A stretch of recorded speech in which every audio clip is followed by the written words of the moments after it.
News, বাংলায় খবর, বাঙালির খবর। যে শিক্ষাটা ধ্বংস করলে কেন, স্বাস্থ্যটা ধ্বংস করলে কেন, খাদ্যমন্ত্রী জেলে কেন, লক্ষ্মীর ভান্ডারের টাকা কি মমতা ব্যানার্জির আঁচল থেকে আসে না তার ভাইপোর পকেট থেকে আসে, কোথা থেকে আসে, এই প্রশ্নগুলো করবেন।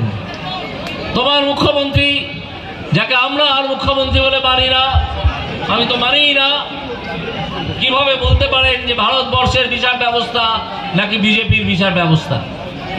কাল তিনি এই কথা বলেছেন, আপনারা নিশ্চয়ই সেই বক্তৃতা ক্লিপিং আপনাদের কাছে এসে পৌঁছেছে। আমি প্রশ্ন তুলেছি যে এখন খোঁজ নেবার সময় এসেছে যে এই মমতা ব্যানার্জি ভারতবর্ষের নাগরিক নাকি তিনি অন্য কোথাও থেকে এসছেন? কোথা থেকে এসেছেন তিনি রোহিঙ্গা নন তো? এই প্রশ্ন আজ আমাদের তুলতে হবে। তুমি জেনে রাখো, তোমাকে নাক্ষত দিয়ে এই অভিযোগ ভারতবর্ষের বিচার ব্যবস্থা সম্বন্ধে আমি গর্বিত যে বিচার ব্যবস্থায় আমাকে ইনক্লুড করা হয়েছিল।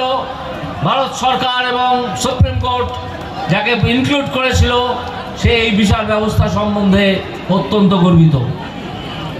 ভারতবর্ষের প্রতিটা মানুষ গর্বিত।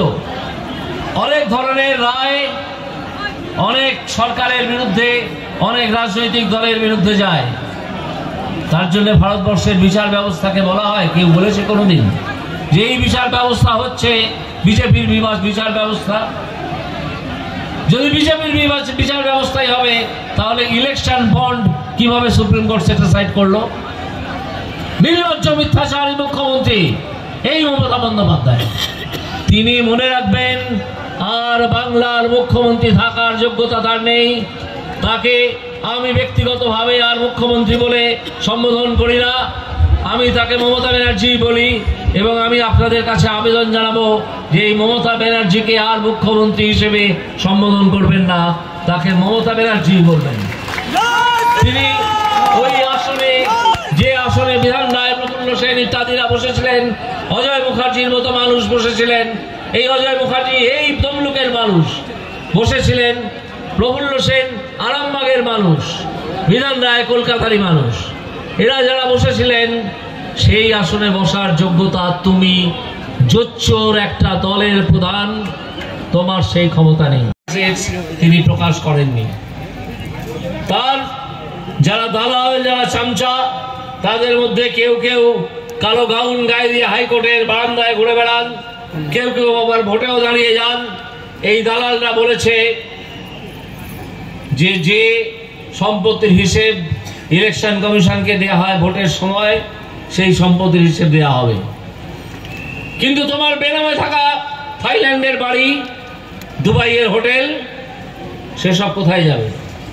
তুমি পশ্চিমবঙ্গের মানুষকে স্বাস্থ্য সাথী কার্ড দাও, তুমি দাও, তোমার পিসি দাও, এই দুজনে মিলে দাও, আর নিজে চোখের চিকিৎসা করাতে চলে যাও আমেরিকার হপকিন্স হসপিটালে। কেন যাও? তাহলে পশ্চিমবঙ্গের চিকিৎসা ব্যবস্থাকে এইরকম জায়গায় তোমরা নিয়ে এসেছো যার উপর তোমার নিজেরই আস্থা নেই।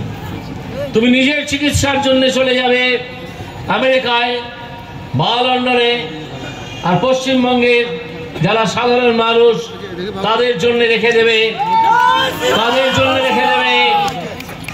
শুধু পশ্চিমবঙ্গের ধ্বংস হয়ে যাওয়ার স্বাস্থ্য ব্যবস্থা। আপনাদের নিশ্চয়ই এই অভিজ্ঞতা অনেকের হয়েছে যে কোনো সরকারি হসপিটালে গিয়ে মুমূর্ষু রোগীকে নিয়ে যদি একটা ট্রলির খোঁজ করেন, একটা ট্রলির তোলাবাজির টাকা হচ্ছে 300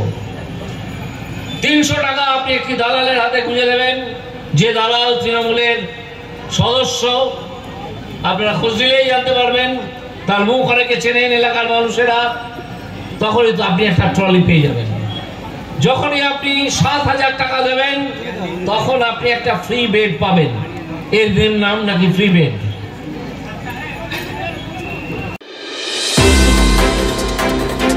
আমাদের খবরগুলি নিয়মিত দেখতে চ্যানেলটি সাবস্ক্রাইব করুন এবং বেল আইকনটি ক্লিক করুন।